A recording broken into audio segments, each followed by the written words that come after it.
Welcome to the 180th edition of Make Pro Wrestling Majestic. Again, I am Tigerhite. And I'm Peter Gallery. So before we really get into it, we will have an announcement here in the coming days. We're not going to say anything yet because it's not quite ready, but be excited.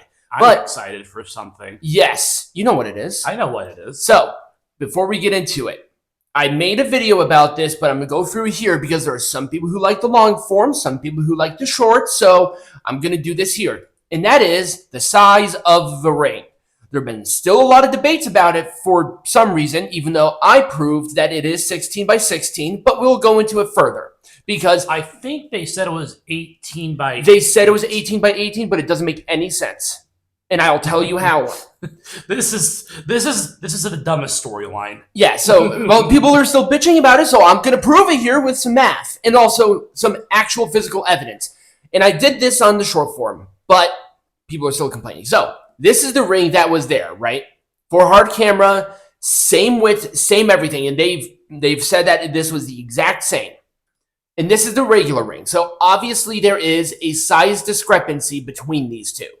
Now, the 18 by 18, even if you count the turnbuckles, the posts, everything, it still doesn't make sense. And how I measured this is based on the barricades. A standard barricade that they use for these events is 72 inches. That is not 18 by 18. If you put 9 of them together, it would wrap around this ring.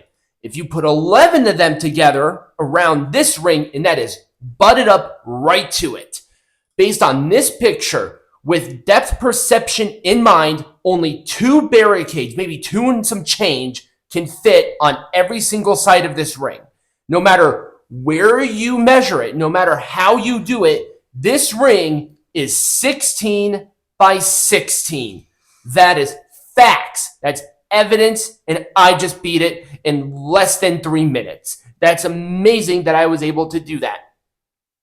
But how QT Marshall was talking about it, he was a big one. He's like, well, I'm part of the backstage. It's 18 by 18. This is standard for wrestling that we had to hire ring. So, no, you didn't. You had a freight problem. You did not realize that it was going to take that long, even though you probably should have started it earlier. And even the dirt sheet said before that it was a freight problem. They mentioned it, that it was a freight problem. You just can't say it and then just erase it and say, you don't see it here, you don't see it here, it doesn't exist. That's not how that works.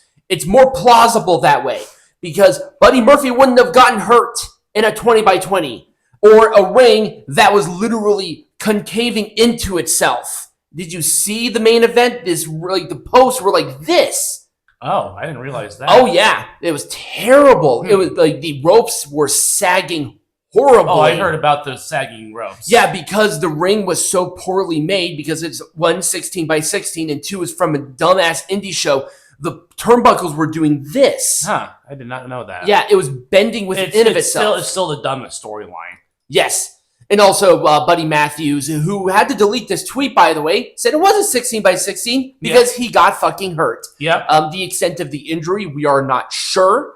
But I can't believe he actually wrestled because he injured himself during the entrance. Yeah. And he wrestled on that bum-ass ankle the entire time. And I didn't even know he was hurt. Yeah. So good for him for at least pulling off a decent match against Okada. I watched it. I did a review on it. It was one of the better matches of the show. Which is saying something, AEW. Exactly. It's just telling. Exactly.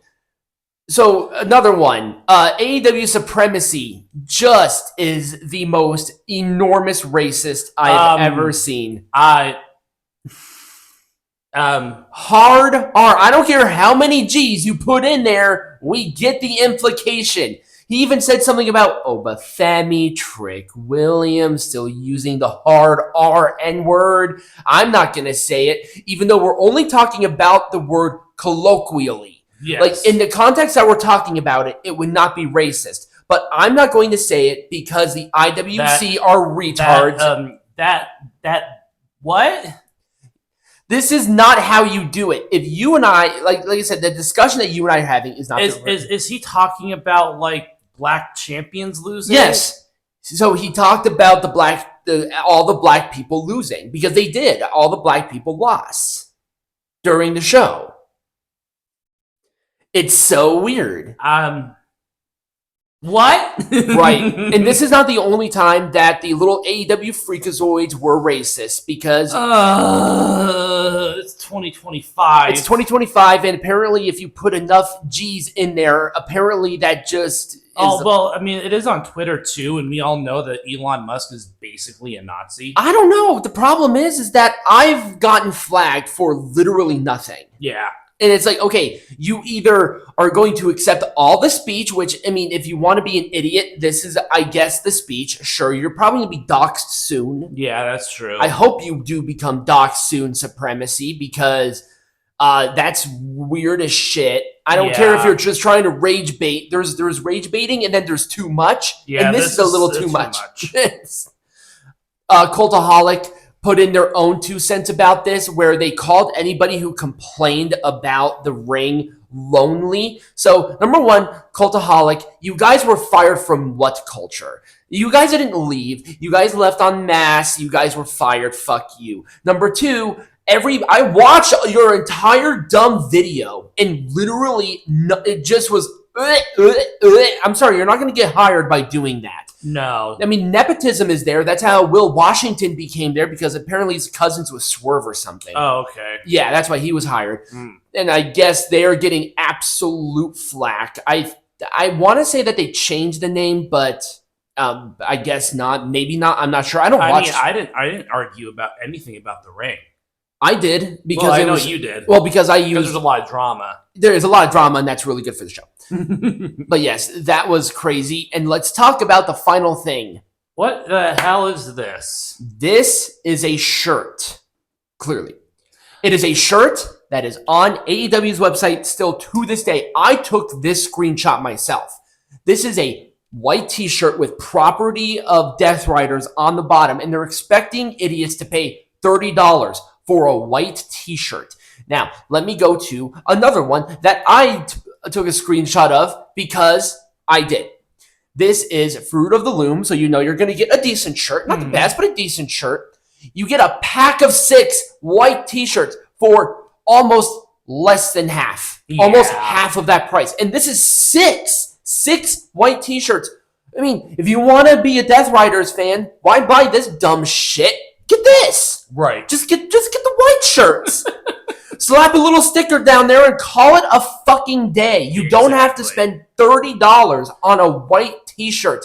AEW, I don't know who the fuck your graphic designer is. I don't know who is making these decisions, but they need to be hit with heavy mining equipment at this point, because this is silly. This is silly Billy shit, okay? Now, that was really it for drama. Oh, the other thing. Oh, that's right. This was trending for a little bit. WWE women deserve better. This was not expounded upon at all. What do you mean by this? Stories? There were multiple segments on SmackDown. They were blaming The Rock and Triple H for cutting the Bianca Belair-Liv Morgan match because The Rock wanted to talk.